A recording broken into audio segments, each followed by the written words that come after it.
Madras to Chennai. கதை, வசனம், இயக்கம் Bombay Chanakya. Madras to Chennai. Story, dialogue and direction Bombay Chanakya.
A short intermission, 5 minutes.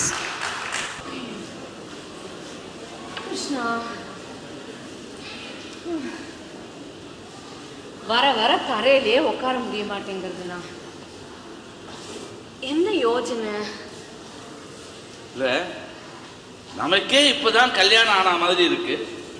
நம்ம குழந்தைகளுக்கு கல்யாணம் ஆகி அவளுக்கு குழந்தைகள் பிறந்து காலை எவ்வளவு வேகமா போறது பத்தியா? இங்கே இப்ப ஊஞ்சலுக்கு பதிலாக சோஃபா செட்டு, ரேடியோவுக்கு பதிலாக டிவி, இப்படி பல மாறுதல்கள். நீங்க சொல்றது வாஸ்தவம் தான். நம்ம பத்துக்கு கல்யாணம் நடந்தது, அடுத்தடுத்து 2 குழந்தைகள் பிறந்தது, 2வது பிரசவத்திலேயே அவன் பொண்டாட்டி போய் சேர்ந்தது. அப்புறம் மோகன், நீரஜா, இவா 2 பேரோட கல்யாணம், அவளுக்கு பிறந்த குழந்தைகள். இந்த நீரஜாவோட பொண்ணு தீக்ஷாவை பார்க்குறச்ச எனக்கு அப்படியே நீரஜாவை பார்க்குற மாதிரியே இருக்குண்ணா. அச்சல அவளை மாதிரியே இருக்கா. திரும்பி பார்க்கறதுக்குள்ள அவா வளர்ந்து அவா, அதுக்குள்ள நம்ம கதை முடிஞ்சிடும். பெத்த கடனுக்கு அவளை நாம கரை சேர்த்துட்டோம், இனிமே அவா நம்மளை கரை சேர்க்கணும். அம்மா, அவளை கூட்டு வச்சு பேசணும். நீ பேசணும். என்ன ரொம்ப இழுக்கிறதா? முன்னாடிதான் வெறும் கஷாயம் வச்சு குடிச்சிட்டு இருந்த, இப்பதான் இன்ஹேலர் இருக்கணும். பேசிட்டு இருக்கிறச்சே இப்படி திடீர்னு வந்துடுறதுண்ணா. அதுவும் 1ஆம் தேதி ஆனாலே உனக்கு ஒரு படபடப்பு வந்துடும். என்ன பண்றது? கூட்டு குடும்பத்தில் இருக்கிறதுனால மாசம் பிறந்தா டான்னு அது மோகன், நீரஜா 3 பேரும் இந்த மாச செலவுக்கு பணம்னு நீட்டிடுறா. என்னைக்காவது சொல்லி காட்டுவாளோன்னு கவலையா இருக்குண்ணா. நம்ம குழந்தைகள்லாம் அப்படி இல்லடி. பணம்னு வந்தா யார் புத்தி என்னைக்கு எப்படி மாறும்னு யாராலையும் சொல்ல முடியாது. இந்த இங்கிலீஷ்ல சொல்லுவாளே, be prepared for the worst அப்படின்னு, அது மாதிரி நான் எல்லாத்துக்கும் தயாராக தான் இருக்கேன். என்ன ரொம்ப முடியலையா? அந்த டெரிஃப்ளின் மாத்திரையை கொஞ்சம் எடுத்துன்னு வரேளா?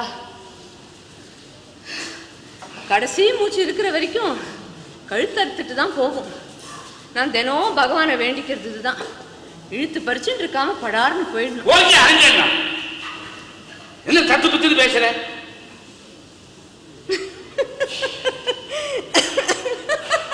இப்ப நீ சிரிக்கிற மாதிரி நான் என்ன சொல்லிட்டேன்? பல வருஷங்களுக்கு முன்னாடி நீங்க எங்க மேல கை ஓங்கினேலே, அது ஞாபகத்துக்கு வந்ததுண்ணா.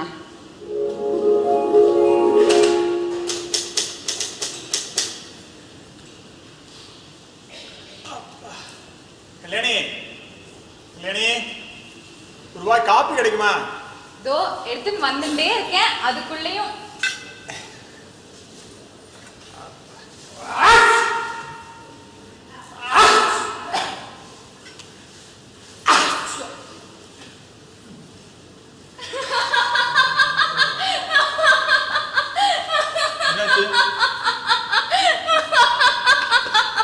என்னாச்சு இப்படி சிரிச்சுன்னு வர?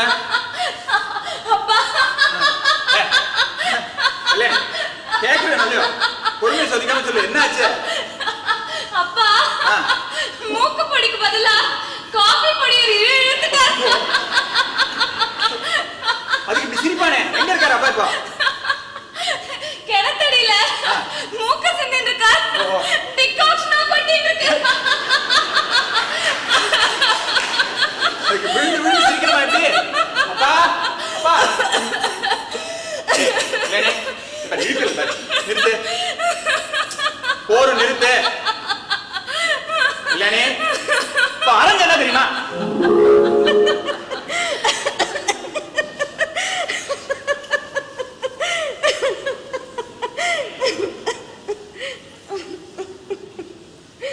முதலும் கடைசியுமா உன்னை அடிக்கிறதுக்கு கை ஓங்கினது அதுதான். ஆனா அப்படி அடிக்க கையை ஓங்கினது எவ்வளவு பெரிய தப்பு இல்லை? தப்பே இல்லை. ஏன் அப்படி நினைக்கிறேன்? நீங்க கையோங்கிலத்துக்கு பிராயச்சித்தமா தானே நீரஜா பிறந்தா. சரி, எல்லாரையும் கூப்பிட்டுடுறேன், பேசிடலாம்.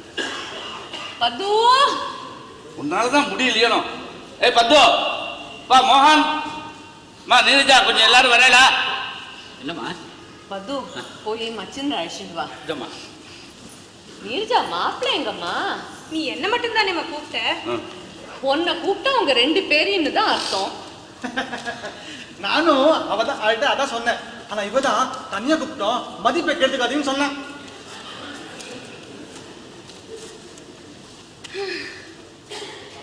அம்மா, காத்தாலேருந்து எல்லாரும் கூப்பிட்டு வச்சு ஏதோ பேசணும்னு சொல்லிட்டு இருந்தேன். அதுக்கு முன்னாடி இந்தம்மா என்னோட இந்த மாத கான்ட்ரிபியூஷன். மா இந்தம்மா, இதுல 4000 ரூபா இருக்கு. எத்தனை கொடுக்குறேன்னு சொல்லிட்டு தான் கொடுக்கணுமா? அதுல என்ன தப்பு? அப்புறம் நாங்க ஏதோ குறைச்சலா கொடுத்தோன்னு யாரும் நினைக்க கூடாது இல்லையா? சிந்தோ, அந்த காலத்துல நாங்கெல்லாம் சம்பளத்தை வாங்கி அப்பா கையில கொடுத்துருவோம், அவரா பார்த்து ஏதாவது கொடுப்பேன். இந்த காலத்துல குழந்தைகள் என்ன சம்பாதிக்கிறான்னே தெரியல. இந்தா இதை வச்சுக்கோ அப்படின்னு கொடுக்கறதோட சரி. சரி, விஷயம் என்ன, அதை சொல்லுமா. நாங்க ஒரு சில முடிவுகள் எடுத்திருக்கோம். பல குடும்பங்கள்ல பல முடிவுகள் ராத்திரி பொண்டாட்டியால எடுக்கப்பட்டு பகல்ல புருஷனால தெரிவிக்கப்படும். ஆனா இந்த குடும்பம் அதுக்கு விதிவிலக்கு. பகல்ல அந்த முடிவை சொல்றதும் கல்யாணி தான். தேங்காய், மாங்காய், பட்டாணி, சுண்டல். வேண்டாமே, நீ இப்படி சொல்லிட்டு வந்தாலே ஏதோ கலகம்னு அர்த்தம். அது என் வயத்தை கலக்கும். சரி, தேங்காய், மாங்காய், பட்டாணி, சுரண்டல். அது என்னடா அது சுரண்டல்? ஆமா, ஹர்ஷத் மேத்தாவோட சுரண்டல். இந்த ஹர்ஷத் மேத்தாவால பல குடும்பங்கள் நடு தெருவுக்கு வந்துருச்சு. ஷேர்னு எல்லாரும் சேர்த்து வச்சது எல்லாத்தையும் தொடச்சு நகரட்டெல்லாம் வித்து ஷேர்ஸ்ல கொண்டு போய் போட்டாங்க. எக்கனாமிக் பூம் அப்படின்னாங்க. அந்த எக்கனாமிக் பூம் ஹர்ஷத் மேத்தாவுக்கு, மற்றவங்களுக்கு வெறும் பூம். என்ன பந்து, கரெக்டா? பது, என்னடா என்ன பண்ணி தொலைச்ச? அன்னைக்கு என்ன 1000 கேள்வி கேட்டியே, இப்ப அம்மா கேட்க கேள்விக்கு பதில் சொல்ல. அவன் எப்படி பதில் சொல்லுவான்? சேர்த்து வச்ச எல்லா பணத்தையும் கொண்டு போய் ஷேர்ஸ்ல கொட்டிருப்பான், போயிடுது. ஆமா, என்னோட சேவிங்ஸ் அத்தனையும் தொடச்சு ஷேர்ல கொண்டு போய் கொட்டினேன். இப்போ ஓட்டாண்டே நிக்கிறேன், போருமா?